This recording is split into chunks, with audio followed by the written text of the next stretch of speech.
I my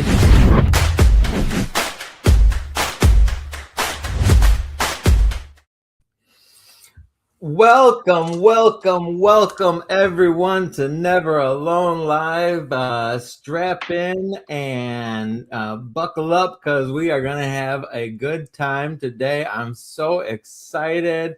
We have, as usual, Krista, the sober Barbie. I'm Johnny, and our friend Amanda. Amanda, who is a longtime friend of Never Alone Live. You've been on here a few times. Yeah, this is my third time. You're third. You're on here more than I am. That's awesome. And we are joined here by your sisters. You want to introduce your sisters? Yeah, so we have Valeen here. She's my older sister. And then we have Tiffany here. She's my little sister. And all three of us got loaded together. And now we're all sober together. Yeah. Okay. So, I was thinking a lot about this. So 12 years ago, right? 12 years ago, you guys went on Dr. Phil. And you went on Dr. Phil and just came out and said it all. And, talked about your addiction, talked about your disease, talked about everything. You know what? I want to say that you guys are kind of like the originator of Recover Out Loud, right? This was before, the Recover Out Loud movement was enormous. And you guys were out on Dr. Phil just straight up saying, yep, here we are. Yeah.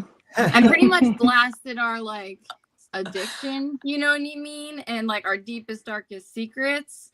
And not really knowing that we were going to go to treatment, but we didn't know what was going to happen next. But yeah, so we are truly a success story, and all three of us are heroin addicts, and we're all still alive, which is, thank God, It's crazy though, because I don't think that we did it intentionally. We went into this, I don't think grasping fully what was going to happen at all. We just wanted treatment. We don't come from money, and we didn't have health insurance. And we knew going on there, that's all we were thinking about, is that we would go to treatment. We totally missed the part of hey, the whole world is about to see all of this happening. I have no idea why I told him the truth about everything. Literally everything. I have no clue. Dr. Phil just pulls it out of you, right? Oh no. This was before we met him. Yeah. They were very honest. I was so honest. I told way more stuff than I ever would want the whole world to know about me, ever. And he asked really hard questions, and they answered it. I would have curled up in a little ball and cried. I probably I think I was super high. We were high. I was very high. So you were high while you were on Dr. Phil, while you're coming clean. Yeah, that too. They followed us around for a few days beforehand with the camera guy, with the mic and all that. So we were just doing drugs. We flew to Hollywood. Yeah, we flew to Hollywood with drugs because we would be sick if we didn't have anything. So we needed to get high.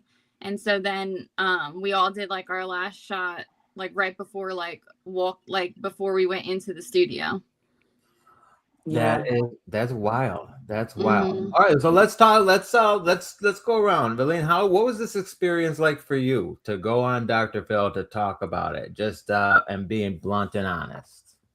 I think that I had a whole made up life, and I had all these lies because I was constantly trying to get something from everybody around me, and everything was made up, and my whole life was based around drugs.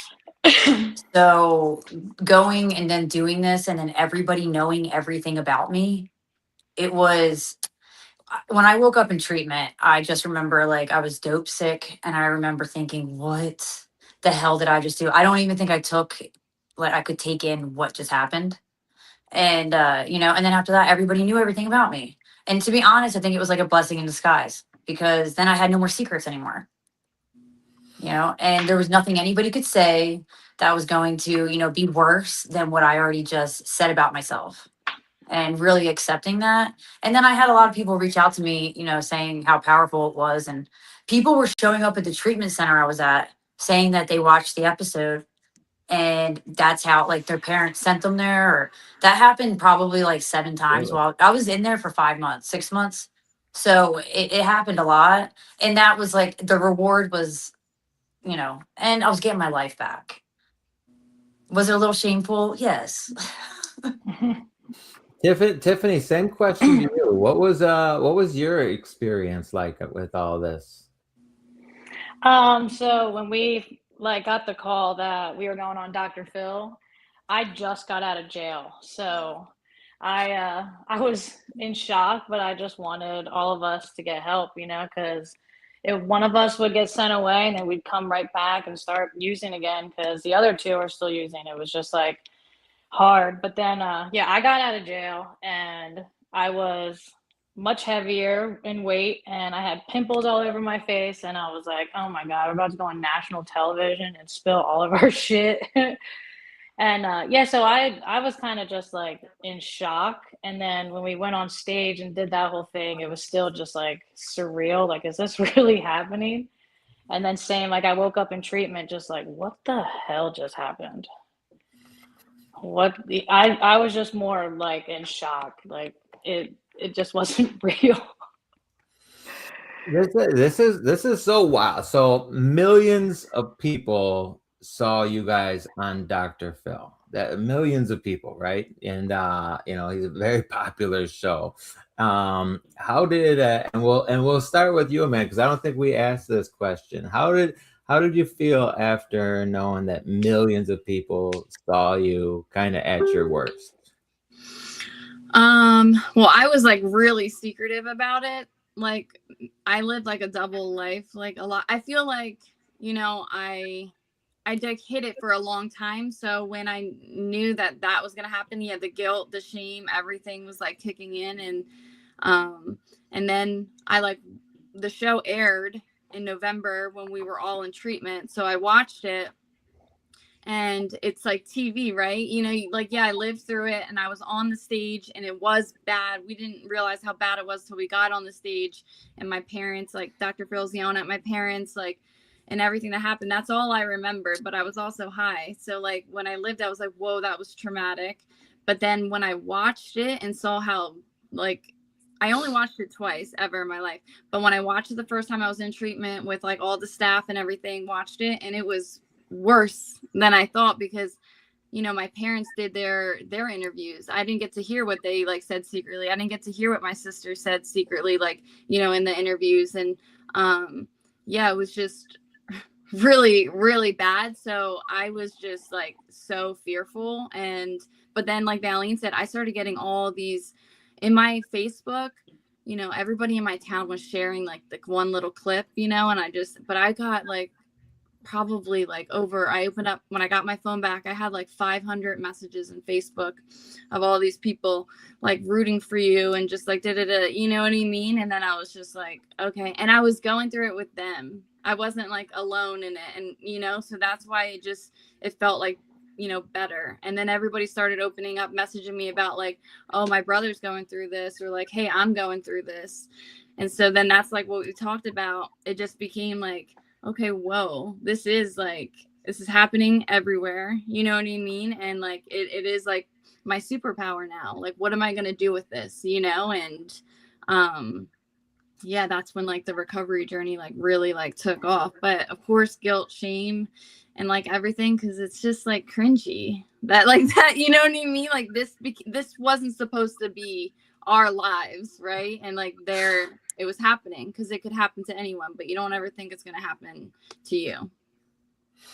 So we know a bit of Amanda's story. So Amanda came on here and told us that you guys, Valeen and Tiffany, you guys were the troublemakers. She was the good girl, right? And then now here I'm quite. This is me asking, is that true? Was that usually what the middle child says? Was that how it went down? I mean, we need. It's actually kind of true. It's actually kind of true. It's kind of true. Okay. Yeah, but she's just a lot better at hiding it. Oh, Okay, like she that's sneaky, yeah, got it. she's a lot better at hiding it. I am always outwardly just, spazzy. Shit show. Got it. Mhm. What's the age differences between you guys? I'll be 39 next week. Yeah. So we're all 2 years apart because this year, I'll be 37. I'm 36 right now. And then Tiffany is 34. 34. And then I'll turn 35. So you guys partied together, and you guys were probably each other's best friends and worst enemies when you're out there partying. And then you get the opportunity to all go into recovery together. Was it kind of the same thing? You're the best friends and the worst enemies as well? And Yeah. We're Valeen, I'll sisters. give that to you, Valeen. That's a We're sisters. I feel like we always. I don't know if you have sisters. We fight with each other. Always and forever. There's no dishonesty. If we are upset with each other, we let each other know. But we recover very quickly from it. We don't stay mad at each other, and we've been through a lot together. So they'll always be my best friends and my biggest op at the same time. My sisters. Well, I mean, because you guys growing up together, you get a different camaraderie than people that you might just meet at the rooms. I mean, it's you've all gone through a struggle together, but growing up together, it's just different. Because I've got multiple siblings that don't know all the dirt on me, and it's they know everything, and so they're quick to throw a judgment out or throw something else out or poke at me when I need to be poked at. So that had to help a little bit in recovery, right? I always tell people that my sisters could probably shoot me in the leg and I would still text them happy birthday. Like that's, like that's how Yeah. I'll describe my relationship with them. Yeah. So Tiffany, what do you think about that? What was it like going to treatment? You guys all went to the same treatment together. No, wait, back up. So tell me what happened after you went on Dr. Phil. After you went on Dr. Phil, what happened after that? They sent me to an island in Separate Texas us. Yeah. because And then I was the went to- ringleader. Yeah. And I went to Orange County, California to treatment. And Tiffany, they sent her to Orange County, California too. But we went to, all three of us went to different treatment centers. And they told us we were not allowed to like talk to each other for some time and like be around each other. Like you need to separate is what they like said to us. Yeah. We weren't allowed to talk for 6 months, 7 months. Yeah. But I mean, like, of course we like text each other and stuff like that. You know what I mean? And then Tiffany, my treatment center, they took me to a meeting and I saw Tiffany there at the meeting and I was like, oh my God, like, and then staff found out and then they wouldn't allow me to ever go back to that meeting that she would go to. And they would send me to a different meeting. So, but yeah, they wanted us to be separate because, I guess like, it's true. Like it was a toxic relationship with all three of us of getting like high together, and like all it took for us is if like one bad day, like we would be like, dude, let's just go get high right now. You know what I mean? Like that's what we did, together. Yeah. So it was smart. Like codependency. Yeah. With each other. So codependent. My mom too. Yeah. So yeah, we were all super sick together. Yeah. See, I don't get it. I mean, I understand you guys use together and you got to kind of separate, people, places, and things. But you also are probably each other's best cheerleaders, right? And you push each other on. And I mean, for recovery for me, that's the big thing that we do. The tiki-taki in the morning, love that, and we get to be cheerleaders for everybody that comes in, and I can see you guys being great cheerleaders for each other, but maybe not initially. Yeah, not We needed to heal on our own. Yeah, we needed to heal on our own. But then, like I said, once we got our phones back, we all text and like talk to each other on the phone, but we just like couldn't like see each other, and that was like okay, you know. So, Amanda, you went to treatment and have stayed sober ever since. And Yes. and then now you guys have had issues since then, and you didn't stay sober right away. No. No. So what happened? Dr. Phil didn't fix you. Take it away, Tiff. Take it away, Tiff. So after Dr. Phil, I was sober for a little while, and I was still very sick mentally. So I did start smoking weed again when I was in California, and then I moved back to New Jersey, and I had one more run at it. I had a meth run, and then I had another heroin run.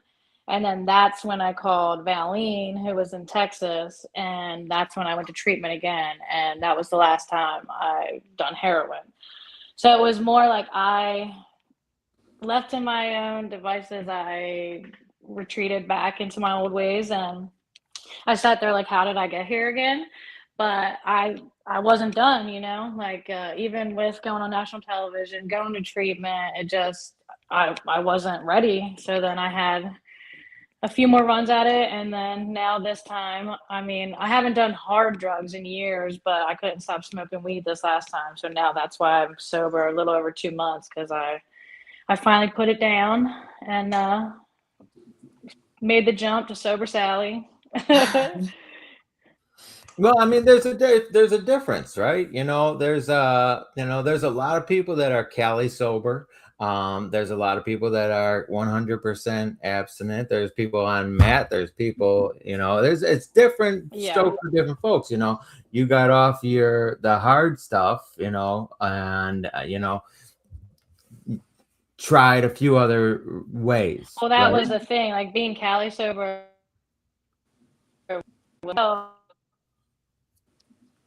Uh-oh, she's breaking up on us. She breaking up on anybody else or just me? Yeah, me too. You're breaking up. You're breaking up, Tiff. No. Look, someone in the comments, Rochelle, says, I'm from California, but not California sober. That's kind of funny. All right, so Val, tell me your story. What happened? Oh my God. Okay. I got a year sober, and then I started smoking weed, drinking occasionally. I got pregnant with my daughter. So I was sober again until I had her. And then, mentally I was unwell, but there wasn't really any consequences that were super terrible. It's not the same as like when I was, doing heroin. So I just kind of rode that out for a while, and not really but very unwell mentally. And then in 2021, it was right after all the shutdowns, COVID. And I was a manager in a restaurant, and I started working a lot of hours. And then the thought creeped in, I should, take some Adderall. That'll help this. And then within, I don't know, 6 months, I was doing meth. It just took one person to say, do you want to do some meth? And I said, well, sure. I was super afraid to do heroin because I just feel like in my brain, I told myself that if I ever did heroin again, that's it. That's what I sell my soul for. I did meth for about, I don't know, 7 months, I think. And I had every consequence known to man. It was an actual nightmare. And so then I haven't done hard drugs since 2021, but I would drink or smoke weed occasionally. And so that stopped December 4th, 2024. So now I've just been sober Sally, as Tiff would say. Love that. Amanda, so how did it feel for you, getting sober? You guys all went through this experience. Well, you went through a lot of experiences, but then you go through the Dr. Phil experience. You get sober right off the giddy up, and then you see your sister struggling. How did that make you feel? Well, at first, like in the very beginning, you know, I'm like, oh, this is cool. We all have the same sobriety date. Like, like this is awesome. And then once Tiffany, like, I found out like she was smoking weed because that, like, I think she maybe lasted like almost 6 months sober. And, you know, I was just kind of like, oh, damn, you know, but like, I don't know. I was like, okay, maybe this will work for her if that's all she's doing. Like, try not to be like judgmental. And then when Valeen, after like a year sober, because she was like, we started really talking about, you know, like we were both in a 12-step program, really like relating that, talking, sharing our like recovery. And then she was like, I'm not gonna, you know, be sober anymore. I was like pretty like bummed out. But again, like I was just trusting, like I truly didn't know like what worked. You know what I mean? Like if they wanted to drink a little bit and smoke weed, I was just like, okay, whatever. But then, and it wasn't like causing issues in their lives, right? And then obviously when the big things happen and, you know, back on heroin and like smoking meth, then I was like, I find myself like, you know, I know all the things. I know, you know, that I can't fix anyone, get anyone sober, but like I found myself like everything went out the window, like screaming, like, you need to get help. You're going like all like it's just like everything went out the window. So I was definitely bummed, you know, but trying to be supportive still and not trying to like judge. And but yeah, it was hard, you know, because I just knew that if they just stay sober, like none of this, like this wouldn't happen, right? Because we get this like freedom, we know what it feels like, we want everyone to feel it, so I wanted them to feel it, right? But also, I know that you can't, I couldn't push it on them. But we would get in fights for sure, and then they would feel like they couldn't come to me because it was I'm already sober. Like I have it easy. Like they don't know, I don't know the struggle anymore because I'm already doing it. Right. But so it was just like hard, you know, but I feel like we navigated it pretty well and like constantly we're like supporting each other. Cause like, again, like you said, Johnny, like we are each other's like biggest cheerleaders. I mean, and I can talk shit and say whatever I want to them. They can do that to me too. But like, if you two talked shit about them, I'd fight you both. You know what I'm saying? Like that's just how it goes with us. So like it was definitely hard for me because I wanted them to be sober so bad, but they just needed to figure it out themselves. And they did, you know, for now. And it's so hard. It's so hard, you know, because so from my own personal experience, I have family members that, you know, have found recovery. And, you know, my little sister, who I love more than anything, her and her husband, it was our big party is Christmas Eve, right?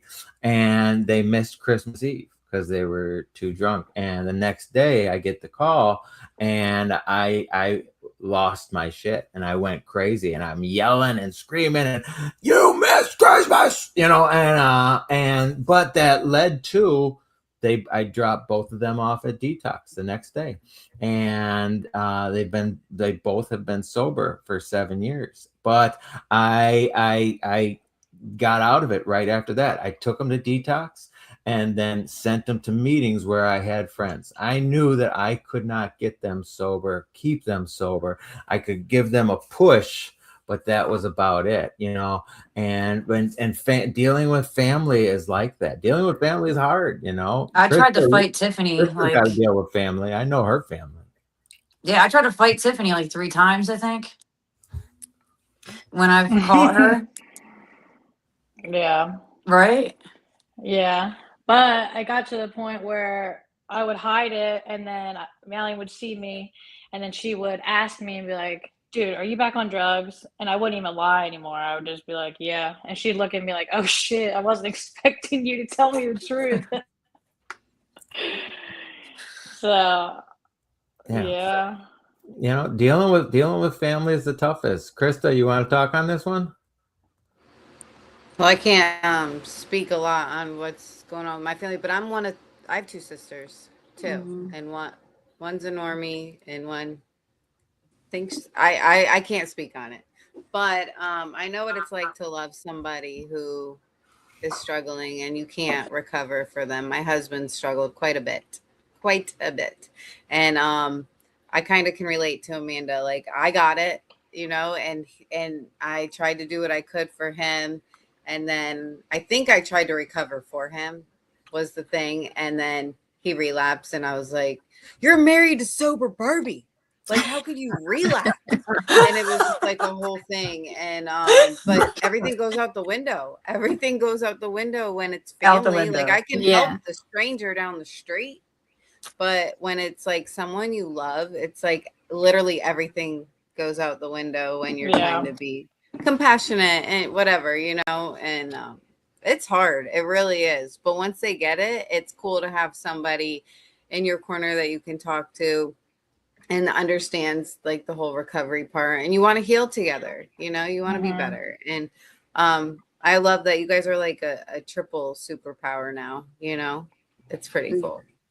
It all boils down to like-mindedness, and you know, we have the like-minded experience of using, but when you have the like-minded experience of being raised together and learning and playing together as children, and then you know, you've got it all expands, it all becomes bigger, and you know, and it's a beautiful thing. I know it is between my sister, my brother-in-law now, and you know, we have a shared thing. And my grandmother was the person that got me sober. She was 26 years sober when I came in. She never went to a meeting with me. She never, she sent me to her girls, and my first meeting was me and a bunch of old ladies. But she never went to a meeting with me, and she knew that she couldn't get me sober, but she could be a cheerleader for me. And she rooted me on, and she was the greatest. And I love that you guys have each other. Even though I have a question, Amanda, who would win in a fight between Tiffany and Valeen? I mean, honestly, it's like hard because Tiff, like, I feel like has like the strength, but Valeen, like, she's very scrappy and like psycho. Like She has the crazy, yeah. She has like the crazy in her, you know. So it would definitely be a close call for sure. I think Tiff's stronger than me now. Yeah. That's my favorite question of this conversation today. That was unscripted, and It's a good question. I'm getting a little older now, you know, a little older.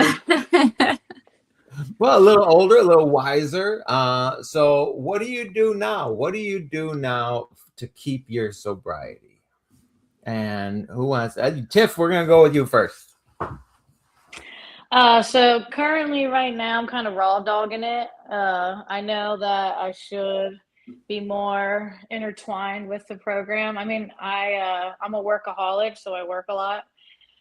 And so I started when I first got sober a couple months ago. I was like, I dove deep into it, but then we got to the 4th step and I kind of like, you know, shut down. And I'm fully aware because avoidance is one of my main patterns that I hold on to. So I know right now that I need to reach out to my sponsor and finish this 4th step and do a 5th step. So it's just me swallowing my pride and getting back into the mix. But currently right now I work out. I try to stay positive, like do affirmations, and I go the spiritual route, and I just like, it's a lot in my mind, but I do need to like jump back into the program, get some relief, because I'm kind of raw dogging it at the moment. Nice. We hashtag, make sure we put hashtag raw dog in there. We want to come up on all the Google. When somebody puts that in Google, we want this to pop up. So Yeah. Yeah, right. Ellie, what do you do? What's your recovery like now? So I've been in therapy weekly for like 3.5 years. I just got back into the program, so I've been going to meetings again for a few months. I try to go at least like once a week. You know, I have a sponsor. I journal. I read a lot before bed. I do also. Oh, I work out. I do a lot of different things. I try to meditate at least like 4 times a week. I'm one of those like freak shows that like in the beginning I did anything that I thought would help, and then anything that sticks, I don't have it in like I don't have it in a routine, but I do them regularly, you know?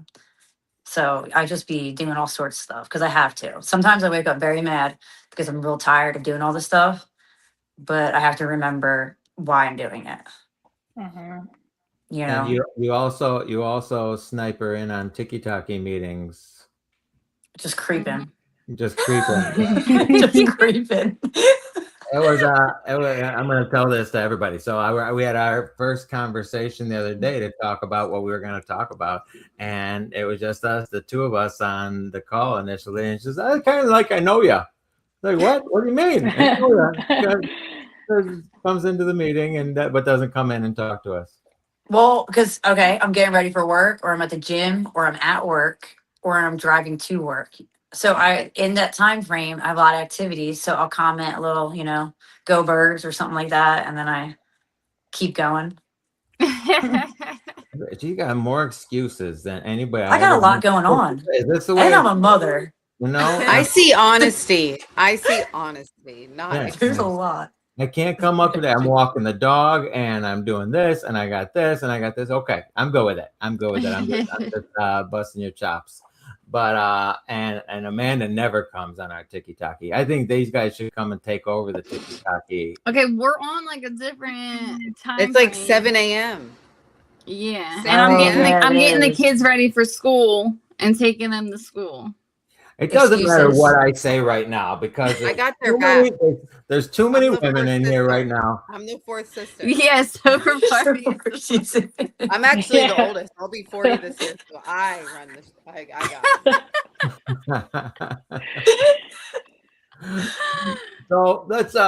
So we're gonna kind of pivot, right? Well, I want to talk about the Recover Out Loud movement, and because you guys are all influencers, but first you got on Dr. Phil, where you were seen by millions and millions of people, but now you guys are on the Instagram and Facebook and all this other stuff, and you post a lot about your recovery. You post a lot about life.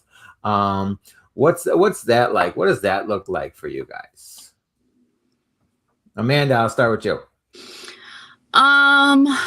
I feel like I just like do it. I'm like a huge Recover Out Loud, person, because I know for me, like, it's just like I need to see people that are actually doing it, that can do it, and it is possible. So like I hold on to that. So, but yeah, like, again, like I said, it's just like my superpower now, and I just like to share with others, like, the struggles and like the good things, and then the still struggling, like sober, life isn't perfect, things still happen, so I think that's like why I do it. I don't like, every time we all post together, we post, like, I don't do it like for the views. I don't ever look at the numbers or anything like that. It's just because like I just do it because I just like to, and like it's just like it's kind of like fun for me, and I get a lot of messages. I've sponsored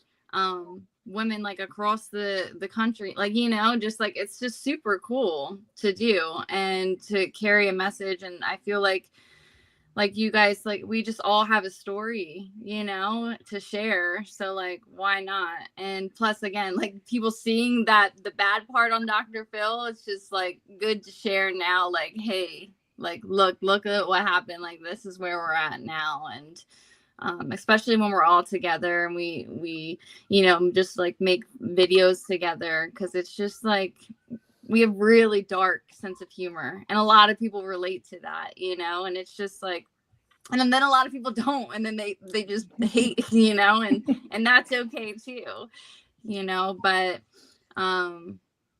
yeah, it's just a cool thing to do now, but aside like from that, I do stuff like outside privately. I don't film like everything, I do work a 12-step program.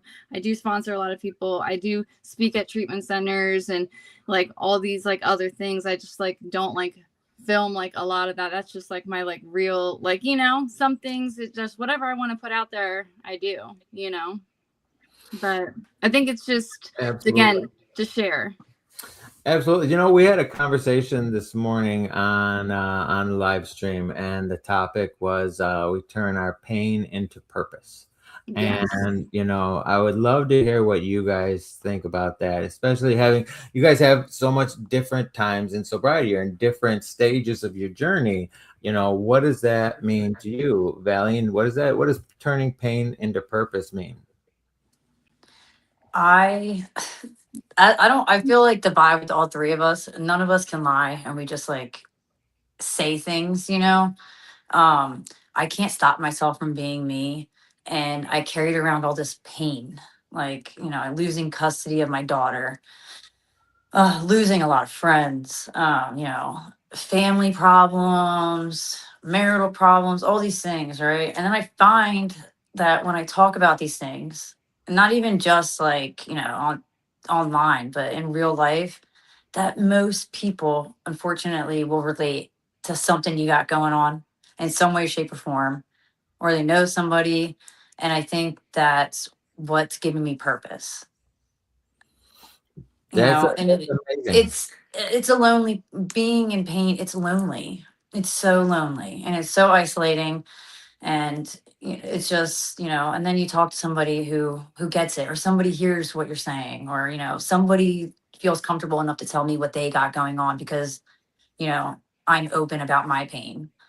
And I think that's like what where my purpose lies. And that's a beautiful thing. And this is where, you know, it's more than just recovery from alcohol and drugs. It's from mental health. It's from life. You know, we all have traumas. We all have things we're going through now. And when we recover out loud, we're not just recovering from substance. We're recovering from what's going on in here. You know, the depression, anxiety, mental health stuff is just something that we all need to be talking about all the time, I think. And because that's truly what helps people the most. And you know, hey, I'm broken, and just saying that I'm broken, you know, that helps somebody because they get to say, oh shit, I'm broken too, you know, and which is amazing. And Exactly. I love that. Tiffany, what do you think about all this pain into purpose, recover out loud stuff? So I'm more of a closed book when it comes to that kind of stuff. I mean, like I talk to my sisters about it or my friends, but like I'm not online saying all of my stuff. Where I'm starting to get a little more comfortable with it, and because I do have a crazy story on me, because I was insane when I was in active addiction, and I was very impulsive, and I did a lot of weird, dumb shit.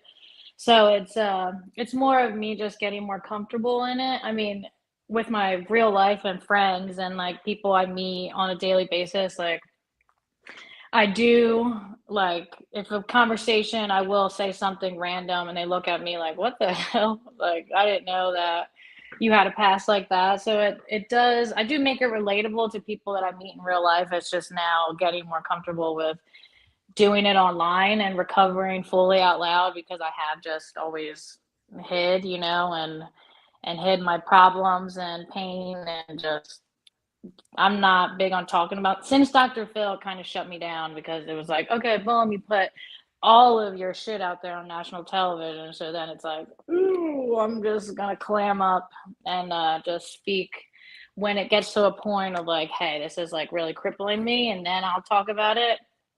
So I do know that I'm getting better with practice of like opening up and talking about it more and more, and it does feel good, and it does help me help others, which is like the goal, you know, help another person, and it makes you feel better, and so it's just more of me practicing it, because it is something that is foreign to me. And then especially with having both my sisters now, like really talking about it all outward and on a daily reoccurrence, I'm like, okay, like it is possible. And they're my biggest fans, and they're like, Tiffany, you should talk about it more. You should preach. You should this and that. And I'm like, it feels good to have that validation, because it is something that I've just been fearful of, because I've always just been better about hiding my pain. See, and that's why this is so awesome to me, because all the different perspectives that we have, and I've been sober for a long time, and it's only the past year since I got introduced to some crazy blonde that I'm out and talking about this on social media, and Krista said, "Hey, let's just go on TikTok and read for 10 minutes," and now we're on there for 2 hours a day, and we get to genuinely help people. And it's changed my whole perspective on all of it. And, I was not a fan of social media before, social media recovery before. And, and now it's just a whole different ball game, because people can relate, and they can, get better because they're seeing your guys' journey, and they're watching you guys, and it's amazing. We got Krista, who is the Recover Out Loud influencer. I'm telling you, she's a favorite for a lot of people, And how long you've been on? For 5 years doing this, right? 6. No. COVID. Yeah, and I've been following her since back then. Same. We've been friends on social media for a long time. Yeah. Mm-hmm. And I watched the whole sober girls group chat develop, and see all of them come together. But with Recover Out Loud, there's such a release. It's pain to purpose, but there's just a release of just sharing it out there, because you don't know who's gonna see it. I know so many people who are just, when they're down and maybe going through withdrawals or whatever, and they're just sitting there scrolling and just praying for a sign. And what if one of our videos is their sign they needed to see, because when I went on social media, I was desperate for prayers for my husband. I was about to lose him to addiction and possibly bury him. And I needed prayers, and I got them, and then I realized I had a platform, and I had to switch it up. And I'm like, you know what? And I'm watching Amanda and a bunch of the other girls just sharing their story and talking about recovery, making videos about it. I'm like, wait a minute, I got a story to tell. Let me post my mugshot. And then it went viral, and it just went from there, And the messages you get that are my mom's struggling, or my sister, or asking for advice, or they're just proud to say how far they've come, and they just want to tell someone. So it's cool. No, Valeen left us. We lost Valeen. She left. Oh no, she's back. But it's so great that you brought that up, the Sober Girls group chat, right? Which, Amanda, you're a big part of, and you guys have all been a part of it, and you're friends with all these girls and stuff. And I love it, and love seeing what they have going on, because there's so much happiness and so much joy, and and I've requested to be a part of it 6 times. I keep denied. I don't know why, but honestly, no, for in all seriousness, watching you guys, just live life and be joyful and be grateful for your recovery. It's like we're girls, and we're pals, and doing what we do, but recovery first. And that's amazing to me. I mean, it really, really is. And so this whole, and now you guys, and the video you did with your mom, let's talk about it for a second. Let's talk about it for a second, because it was awesome, and it got 100 billion views, and which is even better. Valeen, what did your mom think about doing this with you guys? I mean, we didn't really think this out too much. Amanda was like, I found this sound. We're just gonna, make this TikTok real quick. That was the 3rd go at it, and I'm 1 or 2 times and I'm done. So this is the 3rd time. We just did it, and we moved on with our life. And I didn't think, it's always the weirdest videos, but my mom is just so happy that we're all well, you know? Yeah, like she just was like, oh, okay, like this thing. I'm like, we're like, Mom, you're just basically, we're like, Mom, we're just gonna sit here and we're gonna do this like sound. And the song is so catchy and it's real life. Like we used to, the sound is like, Mom, can you lend me $4? Like, you know, and can you lend me $20? And like, we would always ask her for money when we were getting high. So just put like us in active addiction. And like a lot of people could like relate to that. Like, oh my gosh, like, yeah, you know, and the song is annoying but catchy. So like when it did hit, it hit like over 7 million views just on Instagram. And it was just like, oh my God, kind of like, you know, like Valeen said, it was just so silly, so dumb, so like little. But of course, people like argue in there, you know. And then there's a lot of comments that want to know, like, what? All three of you? Like, all three of you, like, are addicts? Like, that's crazy. Like, your poor mom. You know what I mean? And now that, and they want to know the story. They want to know how, what, why. So like, this is actually perfect timing that we're like, you know, here doing this, because there's so many people like, I'm so confused. What? And then a lot of comments, were you guys on Dr. Phil? Like, you know, there's a lot of things like that too. So it was silly and crazy. So Tiffany, being kind of a private person now, and you know, having a family of people recovering out loud, and they get kind of thrown into the mix. What does it feel like, you know, being involved in this one? You know, it's like I don't think you get a choice, right? I got it. Of course, I get a choice. I mean, they just kind of bully me a little bit, you know. But it's it's fine. I mean, at first it was kind of weird because I'm like, ooh. But now that I've been doing it every now and again, I'm like, okay, like it's funny. Like we made that video and we were literally like all together on a family vacation in Florida, and we were just like would like make random videos, you know, and it was just more fun, and like we would laugh and we were just like shooting the shit. And then yeah, when it got a bunch of views, I was like, holy crap.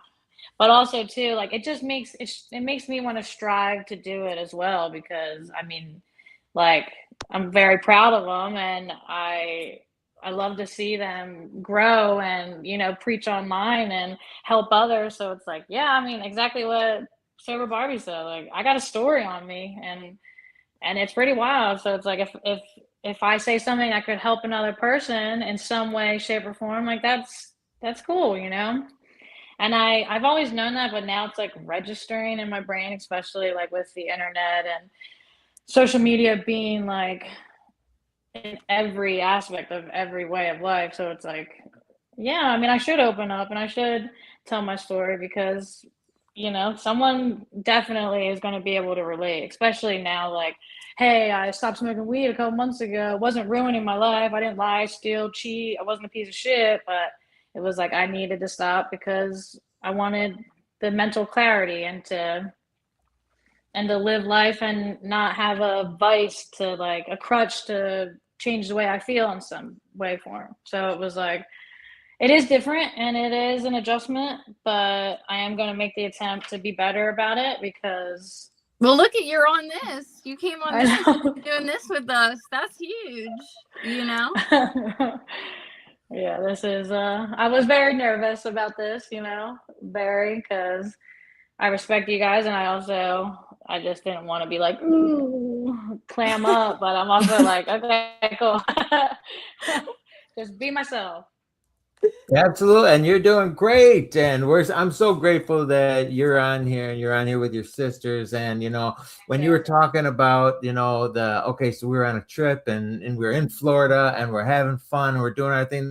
These are the gifts of recovery, right? These are the gifts that we get. And so that segues into my next group question. What is the biggest gift that you've received in your recovery? And it can't be a relationship with my sister, because you guys would all say that. So Valeen, we'll start with oldest to youngest.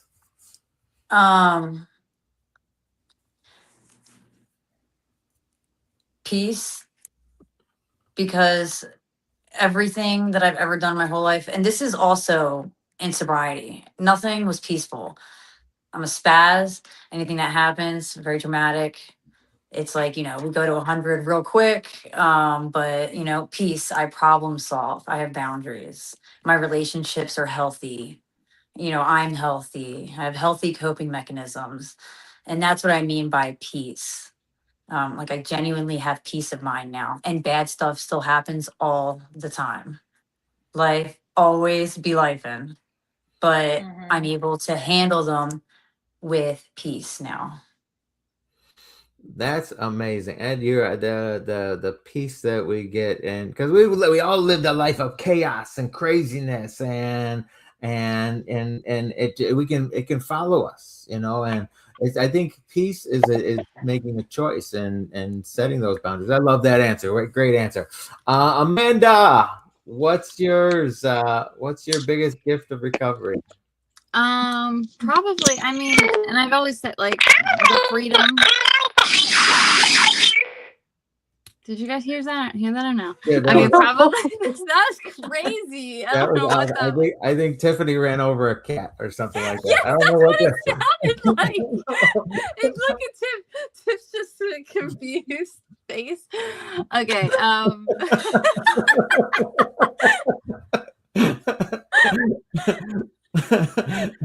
It sounds like a gremlin. Wait. Okay. Biggest gift of my recovery, I would say, is like the freedom to just do like whatever, like for us to go on that vacation to Florida, like everything, my life revolved around like life interfered with my like getting loaded, you know what I mean? And that's all like I thought about, and it was a full-time job. I would never be able to do anything. We couldn't attend family events, do anything, so just being able to just do whatever I want, like, and then being able to like just get in bed, like Valeen said, like the peace, like when my head hits the pillow at night, and just having some peace and serenity in my life. And yeah, that's like the biggest gift.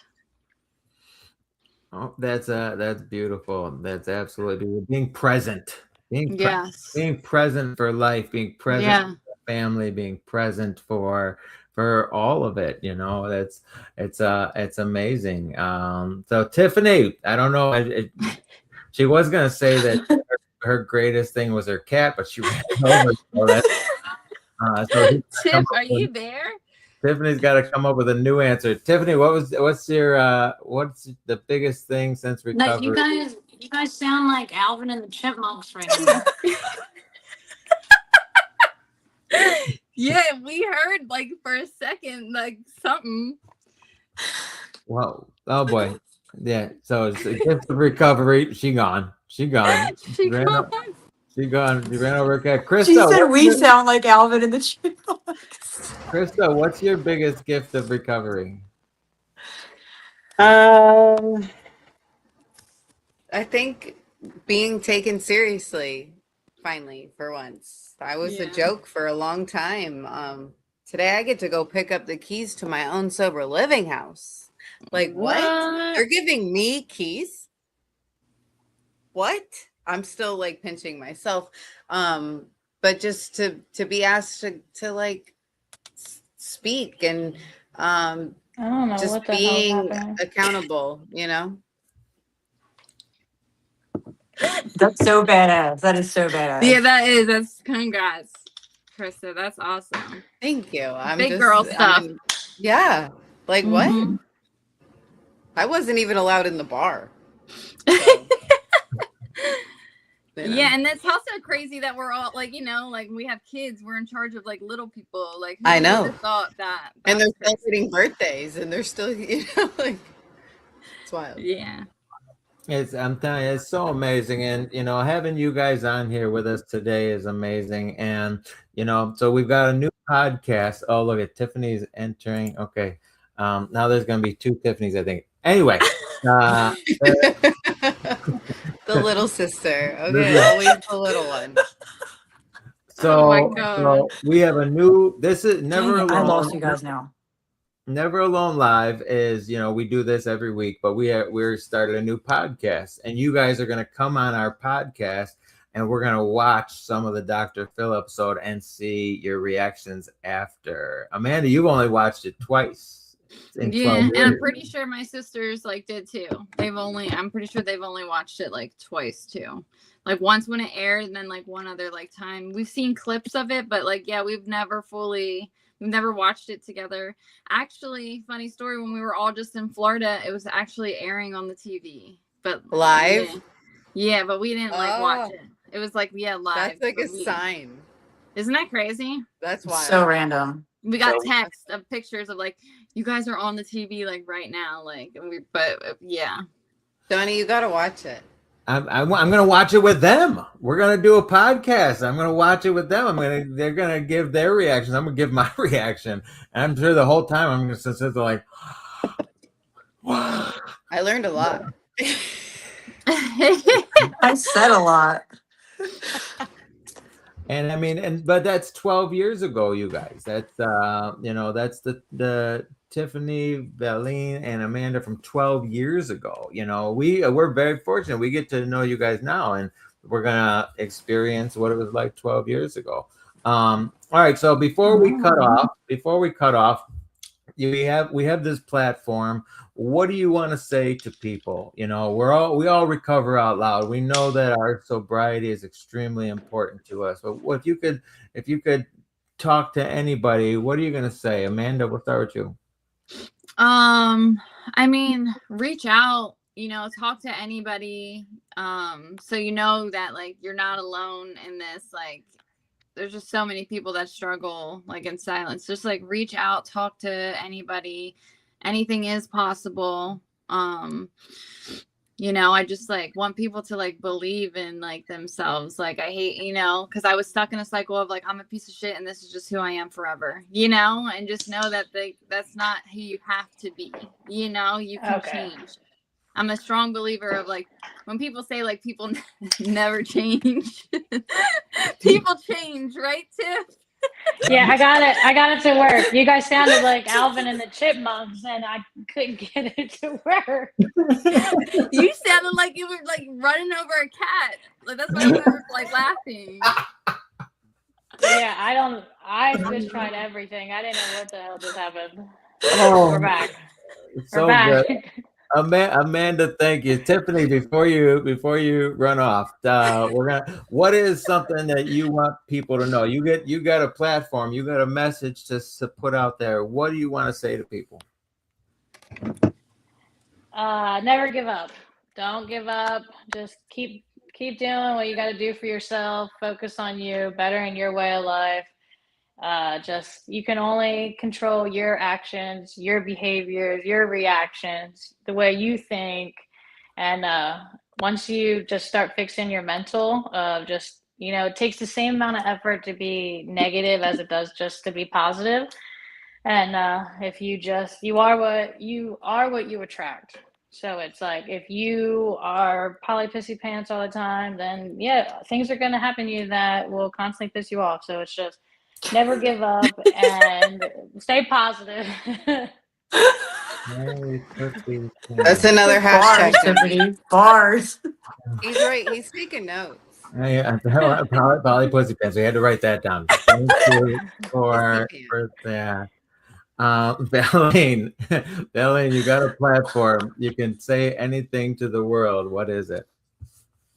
She's gone again. Polly Pussy Pants has exited. She dropped the mic with that one. I think, goes along with never give up and, just keep trying. Over the years, I've had friends get sober and be in recovery, like, whatever the terms are, all different ways, and, nothing is the same for anybody. And we're 3 examples of that. We've all recovered differently. We do similar things, whatever, but just keep going, never give up, and, find what works for you until whatever it is sticks. Because there is always, and I had a friend who has a year sober now. He's on, Matt.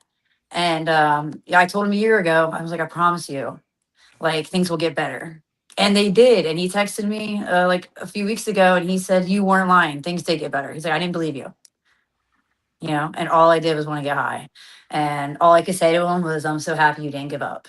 You know, don't give up. And I told you so. And I told you so. And I did say that. Yes, I did I say joke that too. and say that's why I'm in recovery. So I could tell you, I told you so. You know, because we're not wrong about this. No. Amanda, you weren't wrong. See? And Amanda says, I told you so.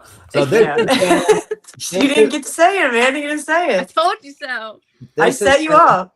This has been so fantastic. And I want to thank you guys for coming out here and sharing with us. I know that everybody's going to get something out of this. And love what you guys are doing. So keep doing what you're doing.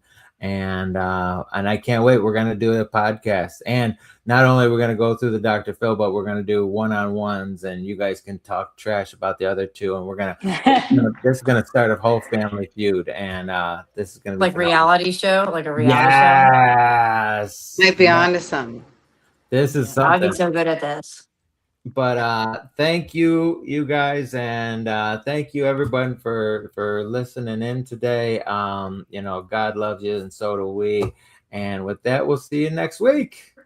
Thank you for having us. Thank you for having us. Yes.